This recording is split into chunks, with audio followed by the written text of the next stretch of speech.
As we head into sale season, into shopping season, I want to continue this conversation of clothing no buys and de-influence popular clothing that's a waste of money. Every time I look at the new in section or I walk into a shop, there are certain kinds of clothing that just doesn't work. Either it's poorly designed, either it's poorly made, or for one reason or another, it doesn't work out. I know a lot of us share this love of fashion, of style, and something that I want to avoid are those purchases that make us feel guilty. I hate it when I buy something thinking I'll wear it all the time, but I never reach for it. And I hate it when I purchase something hoping it will last, but after a few washes, it just doesn't look the same. So let's talk through clothing to avoid and clothing that's ultimately a waste of money. This video is a part of a series I do on my YouTube channel, and there's literally a whole playlist down below. For our first item, let's start nice and easy. Let's talk about this knit jacket that caught my eye on J. Crew's website. I like the color combination of this, and I like the design with the corduroy. But when I look a little bit closer, I'll notice that it's 47%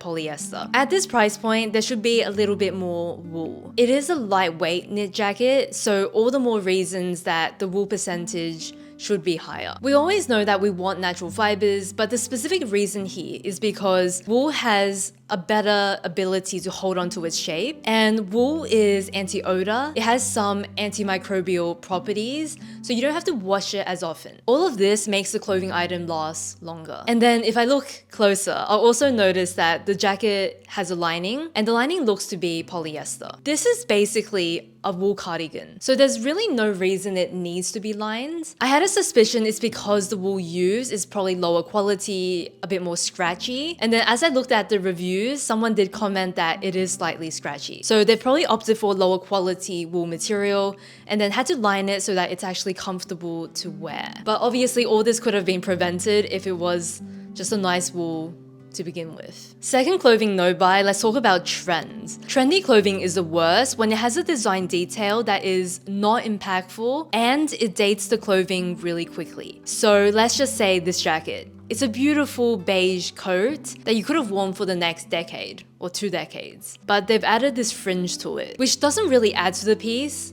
but it does date the item. There are exceptions to every rule, which is that you have boho style. You have style where fringe is not even a statement, then you're good, you're fine. But for the majority of us, fringe is probably outside of our comfort zone, and by adding it to such a classic coat, it just feels like a waste of an item that could have lasted years. Another example is denim. They do this all the time with jeans, where they'll add a few details that don't really have any real impact. They don't really elevate it that much. For example, the studs here and that contrast stripe. But what it does do is it makes that jean feel very of the moment. It could have been a beautiful classic jean we wear for years, but now it's a trendy item that may not continue to be our style. Leather jackets, trench coats, anything classic in your wardrobe, you want to be careful of trendy details because these items I always regret a couple of years later. These details, by the way, are completely different to elevated basics. If details actually elevate the item and makes it more beautiful, that's always good. If you have feminine style or you have boho style and there are some accents that align the item to your style, that is also good. It's when they're not impactful, that's when I feel like it can date an item a couple of years later when this is no longer trendy or our style. Something really popular right now in this time of year is suiting. So your wool blazers, your wool trousers. Something I no longer buy anymore are woolen blazers and trousers. So the idea is that you have woolen and worsted. Woolen is when it's almost like flannel, and then you've got your worsted wool, which is what we think of for traditional suiting. It drapes a bit nicer, it's a tighter weave, and it's usually a little bit finer and lighter. So if we look at this mango blazer, it's 70% wool, super lovely, but with the woolen material and that structured shape, it starts to look a little bit bulky. This kind of silhouette is not super flattering on me, and I never end up wearing these as often as I had hoped. All the blazers I really love are in that worsted fabric, so a bit lighter, a bit finer, drapes better. This is an example of when they do it well. The shape of this is a little bit more relaxed. It's not as bulky on the shoulders. It's a little bit more dropped. The fabric feels a bit lighter, and you can tell that this material and the jacket just sits a little bit nicer on the body. This tip is all about choosing the right material for the right style. So for myself, I tend to be more drawn to worsted fabrics. But if I was going for woolen fabrics, I would make sure the clothing piece is a bit lighter. I would make sure the clothing style sits nicely with that woolen fabric. And I tend to just be a bit careful when working with anything woolen, as I find that it doesn't look the best on me. A clothing no-buy in my wardrobe is when the detail on a piece of clothing is right at the bottom of the body, at the hem, and on the sleeve. So pieces like this Cuckoo Intimate top, I had actually purchased this. I was kind of excited. And when I got it, I was so underwhelmed because the sleeves were a bit long, so you couldn't really see that pretty detailing. It just felt like any long sleeve because it was kind of bunched up at the wrist. And then with the body, it was quite long, right? So I usually tuck things like this in, so you would lose that detail completely. If I wore it out, it was a bit long for me. This is just so obvious to me now, but at the time, I just thought that's really cute, but I forgot how I style clothes, how I like to wear my clothing, and this is something that doesn't work with the way I style my everyday outfits. This feels like a waste of money because I can just get like a white plain t-shirt anywhere. As I was browsing and looking for ideas for this video, this type of item is really popular. So there's also this one from End of a Stories, same situation. And the same thing goes with this Sazon knit. Sazon does this a lot actually in their clothing. Here is a classic knitwear item on my no-buy list. So this is a beautiful brown classic crew neck. And at first glance, this can feel like the perfect wardrobe staple. But here is why I wouldn't purchase this. It's a cotton polyamide blend. And I find that at this price point, again, it just doesn't need the polyamide in there. Polyamide can often make wool fibers a bit stronger. It can just be like a filler fabric, but for a cotton knitwear piece, it just doesn't need it. At this price point, you can just find a lot of knitwear pieces that are so much better. And I found this one from the same shop from End of a Stories, and this one is 50% cotton, 50% wool. It's a similar price point, and this is just so much nicer. This is my favorite fabrication of knitwear actually because of how comfortable it is on the skin. For the budget, cotton wool is incredible. You can often find these blends in knitwear at slightly lower price points than 100% wool, but it still manages to be just as durable. Almost all of my longest lasting knitwear and my most worn knitwear is in this cotton wool blend. I can't recommend this version enough, but this item, this cotton polyamide version, is always on my no-buy list. Something I'm not scared of wearing, but I'm a little bit scared of buying, is pattern. Pattern clothing can be such a gamble in my wardrobe. There are certain patterns where even though it's bold, I end up wearing it just for years, and I wear it on repeat. And then there are patterns that I wear a few times, and I just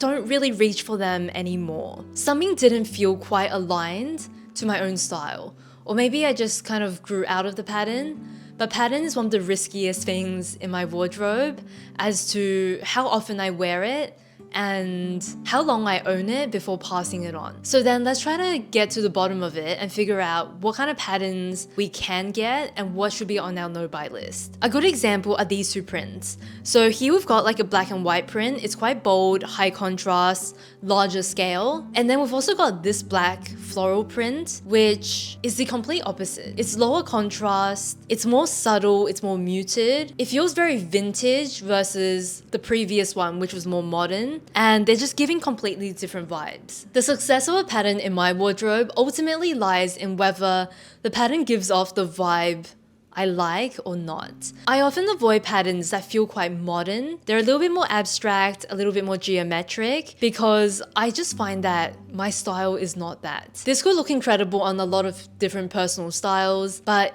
it completely does not align with any of my style words. Whereas when I look at this Sazon print, which by the way I am in love with, I think it has that more romantic, more feminine, slightly vintage feeling that I love in clothes. It's soft and romantic, and that's often a vibe that I like to channel in what I wear. Another quick check I do is when I'm looking at a pattern, I think back to some of my favorite outfits and ask, is the same person who would wear these outfits the person who would buy this pattern for their wardrobe? It's a test for me to see whether this pattern achieves the look I love in my wardrobe. So, do these outfits and this pattern share the same style? A lot of clothing pieces that I saw that I kind of added to my no-buy list are clothing pieces that I feel like I could recreate myself. So if I look at this dress from Mango, black dress with sequins, or black dress with like little diamante accents. When I think about adding this dress to my wardrobe, I can just think of so many better items that are more versatile. I could do with a simple black dress, plain, and then maybe just add on like a diamante, sparkly accessory to recreate this piece, but have my pieces be more versatile. I can then wear that black dress alone. I can wear that diamante sparkly thing with other outfits and basically get 10 times more outfits than I would have this diamante black dress. Sometimes I can actually recreate this using what I have, but if I didn't have any of these pieces, it could mean that I would rather buy 2 pieces to recreate this look rather than buying this one piece that really doesn't allow me to restyle it as easily. This dress, which by the way already looks like separates, could so easily be recreated by a lacy top and then like a white skirt. Both of those pieces you could wear in 101 ways, and you don't always need to wear it together. I often think about this before making a purchase. The more I can separate elements in an outfit, the more versatile my wardrobe is going to be. I can even tie this back to examples we saw earlier, like the studs and the jeans. If I had a studded belt and like a classic jean, the outfits are endless. But together, then I always have to wear it in a certain style, in a certain look, and that really limits the versatility of a wardrobe. This is editing me coming back to this video because I honestly just saw a few more things that I had to share with you before this video went up. I love a lot of different skirt silhouettes, but there is one particular style that I will try to avoid for autumn winter. It's actually a midi skirt, surprisingly, that doesn't really work with my ankle boot, and it leaves this awkward gap between the hem of the skirt and the start of my boot. A few years ago, I listened to the Tibby style classes and they called this the skin sandwich. And since learning about this, I haven't been able to unsee it, where when there is a sliver of skin between the hem and my boot, I always feel like it cuts me off awkwardly and it doesn't feel as stylish. Usually for autumn winter when it's boot season, I'll opt for a maxi skirt that goes a little bit longer or comes up right above my ankle so that it kind of meets the boot and you don't get that awkward gap. This could just be about my own personal style, so let me know if this one bothers you. This is something that I no longer buy, and I always make sure skirts kind of hit me correctly, especially in autumn winter styles. In the summer, I'm wearing a sandal, I don't care as much. It's really autumn winter. If I'm shopping online, I always go to the height section, see how tall the model is, and then just do some like imagining of where that hem is going to end on me. But chances are, if it's kind of like mid-calf for the model, it's gonna be like close to ankle for me. And I will just try to judge it as best as I can. But that being said, if you have skirts of this length, it's not that I don't wear it. I simply will do the sock and loafer. I'll pair it with a loafer and I'll pair it with another shoe where I don't feel like I get that little gap. Another way to go around it if you have this problem as well is to wear a sheer black tie inside and then the black boots. And then obviously you create seamlessness and there's not that sliver of skin showing, breaking up the line. Let me de-influence you on a boot that I just feel like is not that flattering. So it's the wide shaft boot. I think it's a very modern look. It's quite cool maybe, but I think for the everyday outfit, if you have simple style like I do, simple style, everyday style, I always find that it's so much more flattering when my boot just kind of tapers in the ankle a little bit. This is actually, I would say, a somewhat timeless thing in fashion, because even when I was quite young, like I was like in my teens, I had boots that had this wide shaft and I just didn't know how to make them look good. So nowadays, I actually look for that tapering in the ankle. Makes a huge difference. If you're pairing it with dresses, with jeans, it always just looks better to me. Something a lot of us are coming to realize is that luxury branding and then craftsmanship are sometimes very different things. I used to not fully understand, and it's still a learning process for me, what good quality really looks like, what good craftsmanship really looks like in handbags, shoes, and clothing. As I learn more about this, I really appreciate smaller brands that are just making things well and making things sometimes better than luxury big name brands. So something that's on my no buy now is just turning to big brands, hoping for quality and not inspecting the item myself, not thinking about what I'm paying for, just assuming they offer good quality, which is not true, not always true. I recently came across this small French brand, just browsing online, very small brand, and they just make really beautiful bags in beautiful leather with beautiful craftsmanship. You can see the stitching, you can see the thickness of the leather, you can see the practicality and the function of their design. It's very rooted in heritage. There are certain pieces that I discover that are so nice in quality that I can no longer go to the big brands for this item. And I really feel like this bag is proof that craftsmanship and branding is sometimes just a completely different thing. It's so important for me to say here that this is a brand I came across myself. I placed an order myself, I received it, no commission, no links, no anything. I just really love what they do. So something to think about, something I'm continuing to think about in my wardrobe, and that is turning to places that genuinely have very good craftsmanship and opting for that when I can over the big brands. And the big brands don't just mean like the very top brands, but even your mid-tier brands sometimes can still be a bit overpriced for what they are. So now back to the rest of the video. Something on my no-buy list are tailored items that don't really fit right. When I think about a tailored shirt, most of the time, the reason I really dislike it is because the tailored details don't line up with my body. As someone a bit shorter, usually where the waist is like where my hip is, for example. So the lines don't line up well for me. So then I really don't get that tailored effect when I'm wearing that tailored shirt. Even with jackets that are belted, sometimes if they've chosen where to put the belt loops, then it's not sitting correctly on me. There'll be excess material basically above the waist, and it's not very flattering. You'll know what I mean if you're petite. When you tie it up, you have excess material like on the chest and shoulder area. This option is better because the belt loops are not there, so you can adjust it by yourself. I also look out for darts in clothing.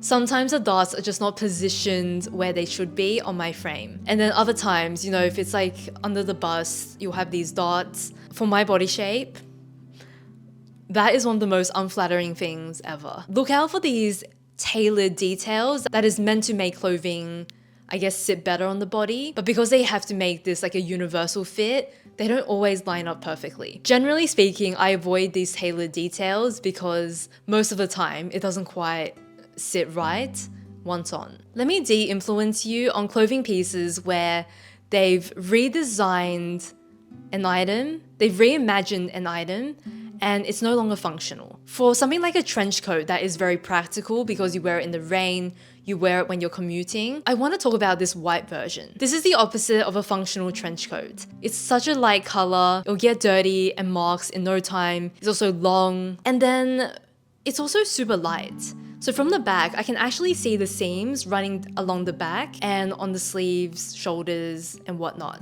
So they've taken a very functional, hard-wearing piece of clothing, and it's now just a very fashion item. I hate it when brands do this because chances are I'm now gonna wear it 10 times less than a typical trench coat. This is one of those tricky pieces where if I was getting dressed up, I also wouldn't wear a trench coat. So it's one of those in-between items that I find myself never really reaching for. Final thing in today's video, this is a question I try to ask for any purchase I'm making. When I'm trying to decide whether something is a no-buy or whether I can add it to wardrobe, is my answer to this question. What is stopping me from wearing this item on a casual Saturday? I'm always looking for clothing that I can wear for my everyday life, that is not gonna feel too precious on a weekend or a weekday, and clothing that just actually gets worn and not saved for a special occasion. So if I wouldn't wear something on a casual Saturday, if I wouldn't wear something for a casual, normal workday, then it's an item that I'm probably not gonna add to wardrobe.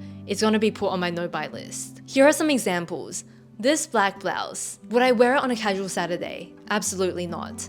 Would I wear it on a casual workday? No. The sleeves are too fussy, there's a million and one buttons, I think it's silk as well. It's both high maintenance and impractical. I was so close to purchasing this silk blouse. It is the most beautiful piece I've seen from Cezanne in a while. Will I wear this on a casual day? No. I have to hand wash it, and the thought of that just will stop me from reaching for that piece. If I worked in an office still, I would bother hand washing, but I don't work from home, so it's not really worth it to me. When I look at this blouse, it feels like a typical blouse I would wear, but with this particular design, I can tell that it's not voluminous, it's not billowy enough to be the kind of comfortable piece that I want to reach for on a weekend. Those are just a few things on my no-buy list. I would love to know what is at the top of yours, especially as we're going into sale season, end of year shopping. I really love making these videos as a reminder to self, if anything, because there has been a lot of purchases I have regretted in the past that just felt like a waste of money. Thank you so much for watching this video, and I'll see you next week. Bye.